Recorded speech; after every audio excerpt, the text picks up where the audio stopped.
அதான் ருத்ராவே சொல்லிட்டால, போடி வெளியில. போ வெளியில. அத்தை, கொஞ்சம் நிறுத்துறீங்களா?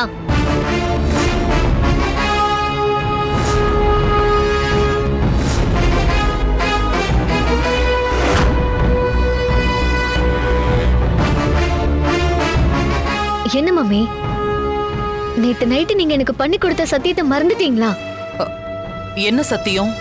இந்த 3 மாசம் நான் என்ன கேட்டாலும் நீங்க அதுக்கு மறுப்பு சொல்ல மாட்டீங்கன்னு சொன்னீங்களா இல்லையா? நான் எதெல்லாம் ஆசைப்படுறேனோ, என்னெல்லாம் எனக்கு பிடிக்குமோ, என்னெல்லாம் எனக்கு வேணுமோ, அது எல்லாத்தையுமே நீங்க செய்யறேன்னு சொல்லிருந்தீங்கல்ல? ஆமா சொன்னேன்.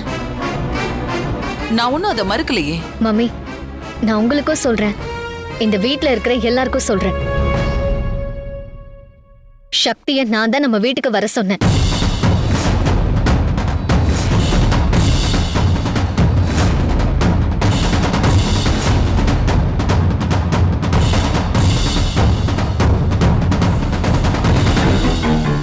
சக்தி எனக்கு பிடிக்காம இருந்ததுக்கு அதுக்கான காரணம் என்னன்றது உங்க எல்லாருக்குமே தெரியும்.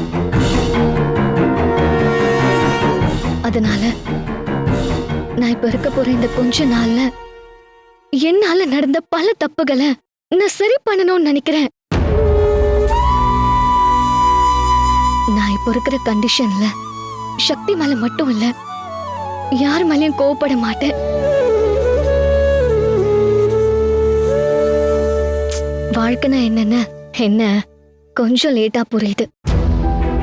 புரிஞ்சதுக்கு அப்புறம் ரொம்ப நாள் வாழணுங்கிறது என்னோட ஆசையா இருந்தாலும் அந்த கடவுள் எனக்கு எத்தனை நாள் கொடுத்திருக்காருன்னு எனக்கு நல்லா தெரியும் மம்மி. பழசெல்லாம் விட்டுறலாம் மம்மி.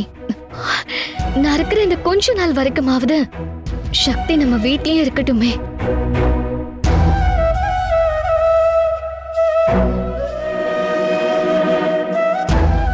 ருத்ரா, அதான் அனிதா ஆசைப்பட்டு சொல்றாளம்மா. இப்போதைக்கு நாம நம்மளால முடிஞ்ச எல்லா சந்தோஷத்தையும் கொடுக்கணும்னு நீதான் நம்ம சொன்ன.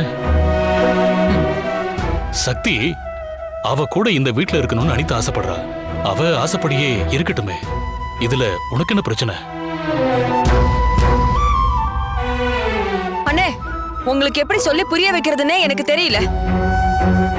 அன்னைக்கு கல்யாணத்துல நடந்த எல்லாத்தையும் பார்த்த பிறகும், எல்லாம் தெரிஞ்சிருந்தோம் நீங்களே இப்ப இவள வீட்டுக்குள்ள விட சொன்னா திரும்பவும் நம்ம வீட்டுக்குள்ள தேவையில்லாத பிரச்சனை தான் வரும். இவ எப்பெல்லாம் இந்த வீட்டுக்குள்ள வராலோ அப்பெல்லாம் புது புது பிரச்சனையா இந்த வீட்டுக்குள்ள வந்துகிட்டே தான் இருக்கு. இந்து, நீ சும்மாரு. இப்ப அதான் மச்சான் இவ்வளவு தூரம் சொல்றாருல, நீ பழசெல்லாத்தையும் மறந்துட்டு சக்தியை மன்னிச்சு திரும்பவும் வீட்டுக்குள்ள நம்ம அனிதாவுக்காக சேர்த்துக்கோயேன்.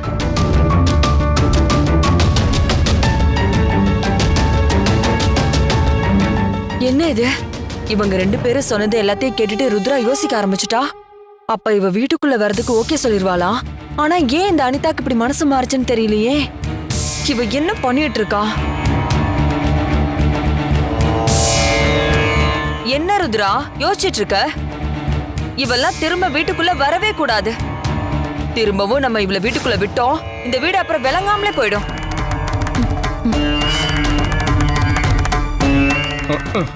இவ்வளவுதான் இந்த குடும்பமே வீணா போயிட்டு இருக்கு. ஆனா இவன் என்னடானா சக்தியை உள்ள விட்டா வீடு நாசமா போயிடும்ன்றா. ருத்ரா வாழ்க்கையில நல்லா இருக்கணும்னா முதல்ல இந்து பேச்சை கேட்காம இருந்தாலே போதும். அப்பதான் இந்த வீடு ஒழுங்கா இருக்கும், ருத்ராவும் நல்லா இருப்பா. ஆமா ருத்ரா, சக்தியை வீட்டுக்குள்ள கூப்பிடுமா. ருத்ரா, நான் சொல்ல வேண்டியதை சொல்லிட்டேன். எனக்கு என்னமோ இதெல்லாம் சரியா படல. இப்ப வரைக்கும் எதுதான் சரியா பட்டிருக்கு? பேசாம இருக்கீங்களா? ருத்ரா, நீயே ஒரு முடிவெடுமா.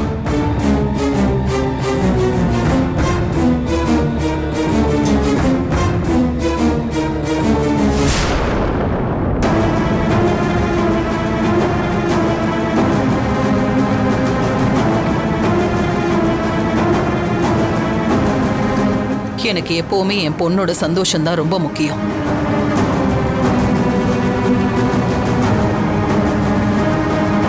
நாம அனிதாவோட சந்தோஷத்துக்காக தான் இது எல்லாமே இப்ப பண்ணிட்டு இருக்கோம். அதனால சக்தி இந்த வீட்டுக்குள்ள வரட்டும், இங்கேயே இருக்கட்டும்.